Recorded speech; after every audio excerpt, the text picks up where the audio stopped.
Olá, tudo bem com você? Nós estamos meditando na Bíblia em ordem cronológica. Hoje vamos ler Evangelho de Lucas, capítulo 11, a partir do 14, e dar continuidade a esse capítulo.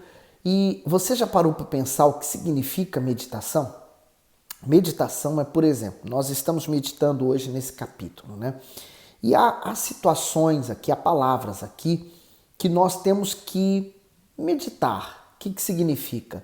Ao longo do dia, se você, por exemplo, está assistindo pela manhã, durante todo o dia você pode ficar refletindo sobre o que você leu, né? O que Jesus quis dizer com isso?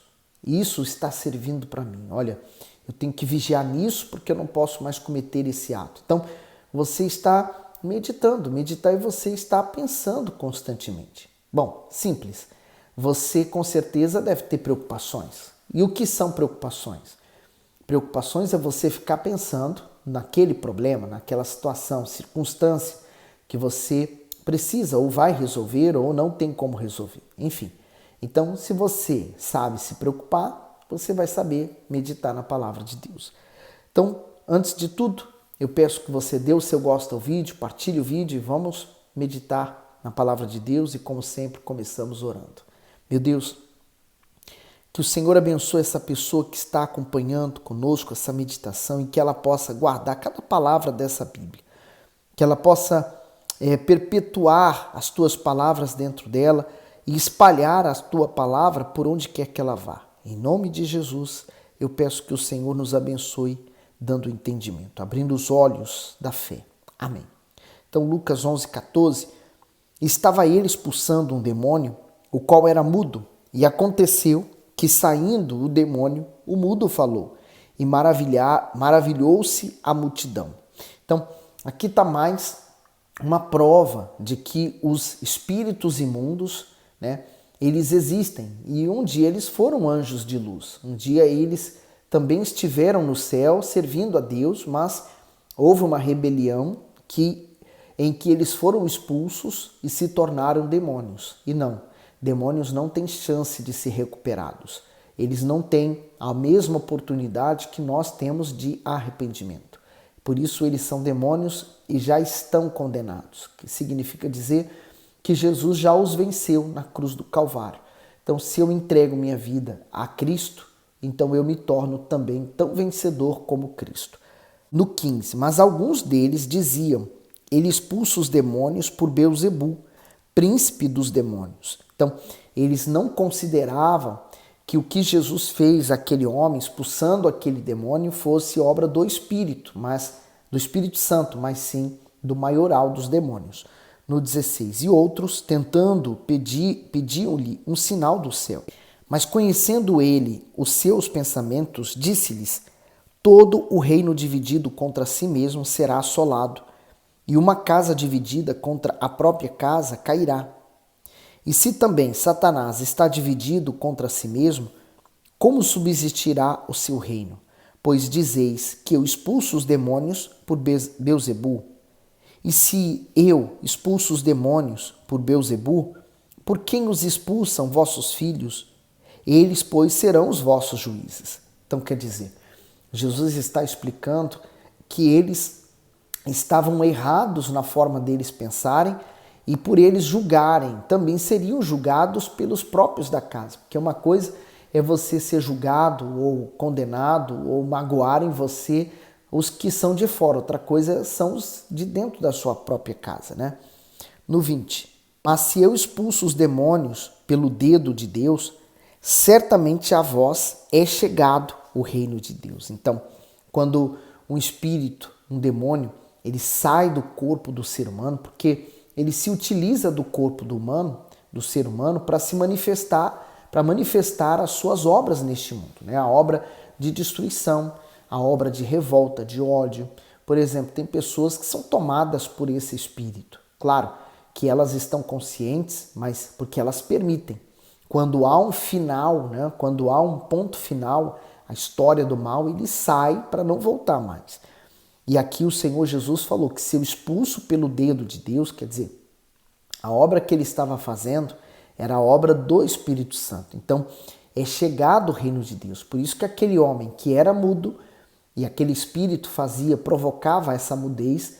Então, quando esse espírito saiu, ele então voltou a falar. Significa dizer que chegou até ele o reino de Deus. Cabia ficar, né? 21. Quando o valente guarda armado a sua casa, em segurança está tudo quanto tem. O comentário diz assim: o valente. O Senhor Jesus considera Satanás como um valente que age na vida das pessoas que negligenciam a fé.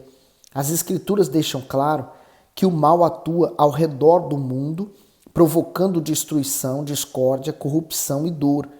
Por ser uma influência espiritual, esse valente é o diabo e os seus demônios. Só pode ser vencido por alguém mais valente, pois este possui autoridade e poder maiores que o dele. O Senhor Jesus é esse mais valente, que venceu todas as forças do mal. Além disso, deu condições aos que nele creem e de também vencê-las por meio da fé e da autoridade do seu nome. Portanto, não tenha medo e não se acovarde diante de um inimigo vencido. Então, os demônios, os espíritos caídos, eles já são vencidos. Mas por que eles vencem a muitos? Por causa da pessoa não estar protegida. Quando a pessoa, por exemplo, ela comete um pecado, logo a consciência dela vai ficar manchada. Então, a consciência manchada é como se o escudo protetor dela fosse desmanchado. Então, por mais que ela tenha o sistema de proteção, mas esse sistema está desligado por causa do pecado. Então, é a fé. Quando você tem a fé em cima, as dúvidas estão lá embaixo. Quando você tem a fé lá embaixo, as dúvidas estão lá em cima. Então, o pecado faz com que as dúvidas cresçam. Você alimenta as dúvidas. E com as dúvidas a fé não funciona. Imagina, é igual você ter um carro super poderoso, né, potente, e você pisa o pé no acelerador até o último, mas o carro não tem combustível. Simplesmente ele não vai sair do lugar. Assim, há pessoas que têm a palavra de Deus, têm o nome do Senhor Jesus, mas elas não têm fé para exercer a sua autoridade. 22. Mas, sobrevindo outro mais valente do que ele, quer dizer, o Espírito Santo, vencendo, tira-lhe toda a sua armadura em que confiava e reparte os seus bens. Então, o Senhor Jesus está mostrando o que ele fez quando ele mandou aquele espírito mudo embora e ele voltou ao normal. Quer dizer, ele fez o papel do mais valente, que entrou e arrancou aquele espírito. Hoje, nós também temos esse trabalho de libertação. Mas não somos nós, por exemplo, não sou eu que liberto a pessoa, mas o Espírito Santo que está em mim. No 23, quem não é comigo é contra mim, e quem comigo não ajunta espalha. Quando o espírito imundo tem saído do homem, anda por lugares secos, buscando repouso, e, não o achando, diz: tornarei para a minha casa de onde saí. Então, o Senhor Jesus revelando exatamente o que nós estamos aqui falando, né? O diabo, os espíritos, os demônios, eles consideram o corpo do ser humano como se fosse uma morada para eles, né? E aí continua o 25. E chegando, acha varrida e adornada. Quer dizer, aquela pessoa que vai numa reunião de libertação, por exemplo, e ela crê naquela oração, ela recebe uma oração, por exemplo, de imposição de mãos, e é mandado aquele mal embora. Quantas pessoas, por exemplo, ao longo do culto, chegam com dores ou sentindo um enorme peso, um aperto na alma, no coração, uma angústia, uma tristeza, e depois da oração forte, elas mesmo declaram: olha, sai um peso de sobre mim, eu tô livre, eu tô curada, já não sinto as dores. Quer dizer, naquele momento, como é que ficou a casa? Varrida e adornada. Quer dizer, varrida, vazia, limpa, está ótima, preparada para receber outro espírito. Se ali havia um espírito imundo que destruía a vida daquela pessoa, agora cabe a ela receber outro espírito. No 26, então vai e leva consigo outros 7 espíritos piores do que ele, e entrando, habitam ali. E o último estado desse homem é pior do que o primeiro. O comentário diz assim: 7 espíritos piores. Para ilustrar sua instrução, o Salvador comparou o interior do ser humano a uma casa. Isto é, o O Senhor Jesus afirmou que, embora Satanás seja expulso da vida daquele que se submete à palavra, ele mantém o constante desejo de voltar de onde saiu. Além disso, nenhuma alma permanece o tempo todo vazia, pois nela ou habitará o Espírito de Deus ou um espírito maligno. Quando o morador é o mal, a vida dessa pessoa é cheia de sofrimento, mas quando ela decide se libertar pelo uso da fé no Senhor Jesus, seu interior fica limpo e adornado, pois o espírito maligno que o sujava e o maculava sai de sua vida. No entanto, essa limpeza não durará sem a presença de Deus. Isso significa que, ao observar que na vida da pessoa não há ninguém, o espírito que havia saído volta e traz com ele outros 7 demônios piores. Com isso, vemos que há diversos graus de maldade entre os demônios. Por essa razão, o estado desse ex-liberto se torna extremamente pior. Por isso que, quando a pessoa está no processo de libertação, ela tem que ser rápida nas suas escolhas e decisões a partir daquele momento, né? Ela decidiu se colocar no caminho da fé, então ela tem que abandonar o pecado principalmente, porque o pecado é como se fosse uma casa suja. Então, se você suja a casa, né, a casa tem comida espalhada por toda ela, sujeira, então ela vai atrair os insetos, ratos, baratas, né? Aí você diz, eu vou pôr veneno, vou matar tudo. Mata, realmente. Mas se você não tirar a sujeira dali, os ratos, baratas, insetos, tudo vai voltar. Então, é necessário uma faxina. Essa faxina quer dizer o seguinte, que você abandona atitudes, tradições, pensamentos, você entrega para o Senhor Jesus o seu passado, tradições religiosas, você entrega a sua vida sexual para Ele, você entrega seu coração, sua mente, sua família, seus filhos, seus problemas atuais, você entrega traumas, mágoas, rancores, quer dizer, você vai esvaziando literalmente, quer dizer, tirando toda aquela sujeira de dentro de você, para que, então, o Espírito Santo possa vir e habitar dentro daquela pessoa. Aí no 27, e aconteceu que, dizendo ele estas coisas, uma mulher dentre a multidão, levantando a voz, disse, bem-aventurado o ventre que te trouxe e os peitos que mamaste. Então, ela dizia a respeito de Maria. Mas olha a resposta. Mas ele disse antes, bem-aventurado os que ouvem a palavra de Deus e aguardam. Então, não é bem-aventurado Maria que trouxe ele ao mundo, mas bem-aventurado é a palavra de Deus. É ela que nós estamos meditando. Então, é a ela que nós somos gratos, né? A ela que, essa palavra que cura, que liberta, que restaura, que nos leva ao caminho da salvação. 29. E ajuntando-se a multidão, começou a dizer, maligna é esta geração. Ela pede um sinal e não lhe será dado. Sinal, senão o sinal do profeta Jonas.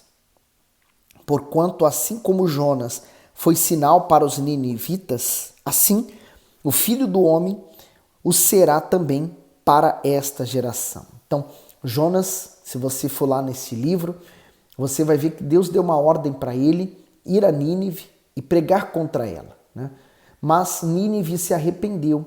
Depois Deus livrou Nínive. Então, esse é um primeiro caso. O Senhor Jesus está mostrando o erro também dos religiosos, das pessoas, quem se consertava. Então, tinha o direito de arrependimento e de se voltar para Deus. O segundo caso, eles pediam um sinal a Jesus. E qual seria o sinal? Que ele iria morrer, então no terceiro dia ressuscitaria. A exemplo de Jonas, por ter desobedecido e não ido a Nínive quando Deus pediu a primeira vez e ele foi para outro lugar, então ele foi lançado no mar por causa de uma grande tempestade e para evitar que outros pagassem pelo erro dele, ele foi lançado no mar e uma baleia, né, um grande peixe, o engoliu e ele ficou 3 noites no ventre do grande peixe no fundo do mar. Mas ele orou, se arrependeu e Deus mandou aquela baleia cuspi-lo na praia novamente. Seguindo no 31, a rainha do sul se levantará no juízo com os homens dessa geração e os condenará, pois dos confins da terra veio ouvir a sabedoria de Salomão. E eis aqui quem é maior do que Salomão. Então ele se referia a ele, e essa rainha do sul foi aquela rainha que foi ver se realmente era real a sabedoria de Salomão, né? E ela ficou maravilhada com tudo que ela viu, com toda a organização, com toda a sabedoria que Deus havia dado a ele. Então, até aquela mulher se converteu, né? Se rendeu ao Deus de Israel. No 32, os homens de Nínive se levantarão no juízo com esta geração e a condenarão, pois se converteram com a pregação de Jonas. E eis aqui quem é maior do que Jonas. Quer dizer, Nínive era uma cidade condenada por Deus, perdida, porém, quando eles ouviram a palavra, eles aceitaram, fizeram um jejum, se vestiram de pano de saco, cobriram-se com cinzas, todos os animais igualmente, e Deus se compadeceu deles e não destruiu a cidade. Pelo contrário, os amou. Então ele está falando que Nínive, aquela cidade que era perdida, vai surgir para condenar aquele povo que viu Jesus, ouviu as palavras de Jesus, mas foram incrédulos. 33. E ninguém, acendendo uma candeia, a põe em oculto, nem debaixo do alqueire, mas no velador, para que os que entram vejam a luz. Então aqui ele está falando sobre aquela lamparina, né? Ela era colocada na parede para que pudesse iluminar o ambiente, não debaixo de uma mesa. Aí ele diz no 34, a candeia do corpo é o olho. Sendo, pois, o teu olho simples, também todo o teu corpo será luminoso. Mas se for mal, também o teu corpo será tenebroso. Então, quer dizer, o olho daqueles homens, ao olhar para Jesus, o julgavam, né, o condenavam. Ele está fazendo isso, mas o poder que ele usa não vem de Deus, é do próprio diabo. Então, os olhos deles eram maus, por isso eles também estavam mal espiritualmente. No 35, vê, pois que a luz que há em ti não sejam trevas. Se, pois, todo o teu corpo é luminoso, não tendo em trevas parte alguma, todo será luminoso, como quando a candeia te ilumina com o seu resplendor. O comentário, os olhos, a que o Senhor Jesus se refere, não são os físicos, mas os do entendimento. Ou seja, a maneira como o homem encara a vida distingue os fatos ou pensa a respeito das pessoas, determina como os seus olhos veem. Isto é, os olhos do ser humano podem ser carrascos para a sua alma ao trair, julgar, distorcer, discriminar, ou podem ser libertadores ao iluminar, unir, compreender, tolerar e perdoar. Portanto, os olhos são portas que, dependendo de como se vê, farão entrar luz ou trevas dentro da pessoa. Quem possui a luz de Deus na sua alma enxerga suas próprias falhas e assim as repara, mas quem tem trevas vê apenas os defeitos dos outros, por isso os acusa e julga. Por isso que da maneira como julgarmos, também seremos julgados. Olha o cuidado que nós temos que ter com relação à nossa vida, à nossa salvação e aos nossos olhos. Então, se uma candeia que é na parede iluminava todo o ambiente, se os nossos olhos é essa candeia, né? Então, ele pode estar aceso, portanto, todo o meu interior ser de luz, ou pode estar apagado e, no entanto, todo o meu interior ser trevas. Por isso que cada um dá o que tem. Às vezes a pessoa ela só lança para fora, né, sai da boca dela somente coisas que não prestam, julgamento, condenação, coisas ruins. E por quê? Porque ela já está em trevas. Então, quem é luz vai dar luz, quem é trevas vai dar trevas. Eu só posso dar o que eu tenho. Por isso, cuide dos seus olhos, né? Pare de olhar para os outros e considere os seus próprios erros, né? Eu lembro que tem um meme na internet que fala muito interessante, né? vem uma pessoa e diz, você viu o erro do fulano? Ele falou assim, não consegui ver porque eu estou tão ocupado olhando para os meus. Então, não teremos tempo de olhar e nem julgar os outros quando nós estamos olhando para nós mesmos. Então, olhe para si, veja, se conserte, se volte para Deus, porque em você Deus quer fazer maravilhas, tá bom? Que Deus continue abençoando e iluminando você.